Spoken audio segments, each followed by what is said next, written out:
তিতা মিডা বোঝে না, পাগলারে জিলাপি দিও না।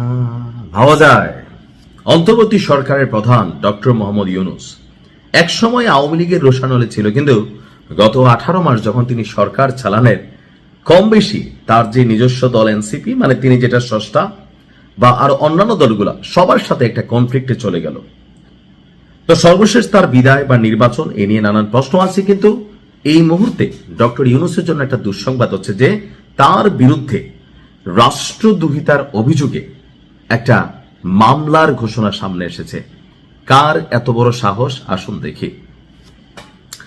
বাংলাদেশ মুসলিম লীগের সভাপতি, যখন লীগ আছে তখনই আমরা আওয়ামী লীগ ভাবি, কিন্তু আওয়ামী লীগের জন্ম কিন্তু মুসলিম লীগ থেকেই, তাই না? এটা আমরা কম বেশি জানি, যেটা মোটামুটি প্রায় বিলুপ্তির পথে। তবে নতুন করে আলোচনায় এই মুসলিম লীগ, কারণ বাংলাদেশ মুসলিম লীগের যিনি সভাপতি আছেন তিনি আবার সুপ্রিম কোর্টের সিনিয়র আইনজীবী, ওনার নাম হচ্ছে মহসিন রশিদ।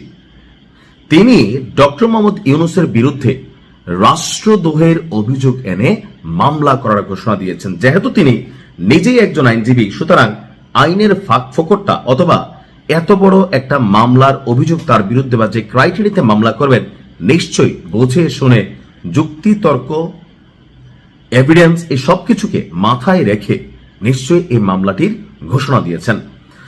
তিনি বলছেন যে ডক্টর ইউনূসের কর্মকাণ্ড কেবল সংবিধানকে লঙ্ঘন করেনি, বরং তা রাষ্ট্রদ্রোহের পর্যায়ে পড়ে।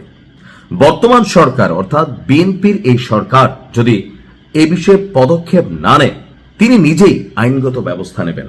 তবে আমার মনে হয় না যে বিএনপি সরকার এই ধরনের কোনো বোকামি করবে যে ডক্টর মোহাম্মদ ইউনূসের বিরুদ্ধে রাষ্ট্রদ্রোহিতার অভিযোগ করবে, কারণ এখানে জুলাই যুদ্ধা, জুলাই অভ্যুত্থান, 21, 24, তারপর হচ্ছে জুলাই আগস্ট, বিভিন্ন ক্রাইটেরিয়া সেক্টরগুলো এখানে কানেক্টেড আছে। So it's very difficult to take a decision এরকম টাইপের।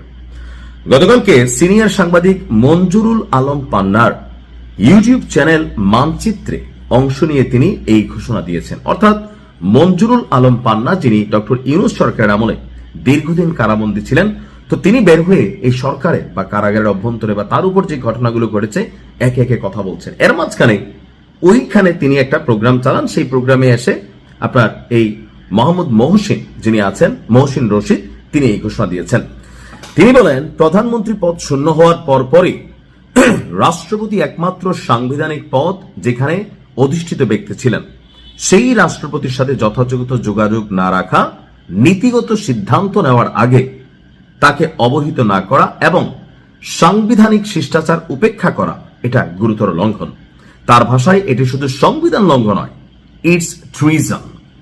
তার অভিযোগ, রাষ্ট্রপতিকে তার সাংবিধানিক দায়িত্ব যথাযথভাবে পালন করতে দেওয়া হয়নি, তাকে ভয়ভীতি দেখিয়ে মানসিকভাবে চাপে রাখা হয়েছে। রাষ্ট্রপতি সহযোগিতা না করলে রাষ্ট্রে অচলাবস্থা সৃষ্টি হতে পারত। রাষ্ট্রপতি রাষ্ট্রের প্রতি, তাকে যথাযথ সম্মান না দেখানো রাষ্ট্রের মর্যাদা ক্ষুণ্ণ করার শামিল। অর্থাৎ সাম্প্রতিক সময়ে তিনি আপনার রাষ্ট্রপতির যে বক্তব্যগুলো গণমাধ্যমে আসতেছে সেখান থেকেও কিছুটা বক্তব্য কোট করেছেন। তার দাবি, একজন সাবেক উপদেষ্টা রাষ্ট্রপতিকে চোর আখ্যা দিয়েছিলেন, যার হাতে শপথ নেওয়া হয়েছে তাকেই চোর বলা হয়েছে। প্রেস উইং অপসারণ, অর্থাৎ রাষ্ট্রপতির প্রেস উইং ছিল না, বঙ্গভবন ঘেরাও এবং রাষ্ট্রপতিকে অপসারণের চেষ্টাকে তিনি রাষ্ট্রীয় শিষ্টাচার বিরোধী কর্মকাণ্ড হিসাবে উল্লেখ করেন। আর এইসব ঘটনায় ডক্টর মোহাম্মদ ইউনূসের সম্পৃক্ততা বা নীরব সমর্থন ছিল কিনা তা খতিয়ে দেখতে তদন্ত কমিটি বা কমিশন গঠনের দাবিও তিনি জানিয়েছেন।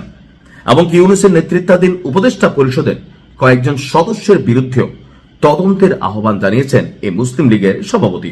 তিনি বলেন, রাষ্ট্র কোনো খেলার বিষয় নয়, রাষ্ট্রের ক্ষতি হয়েছে কিনা তা নিরপেক্ষভাবে অনুসন্ধান করা প্রয়োজন। অর্থাৎ বিএনপি যদি কোনো ব্যবস্থা না নেয় ডক্টর ইউনূসের বিরুদ্ধে, তাহলে তিনি নিজেই তার বিরুদ্ধে রাষ্ট্রদ্রোহিতার মামলা করবেন।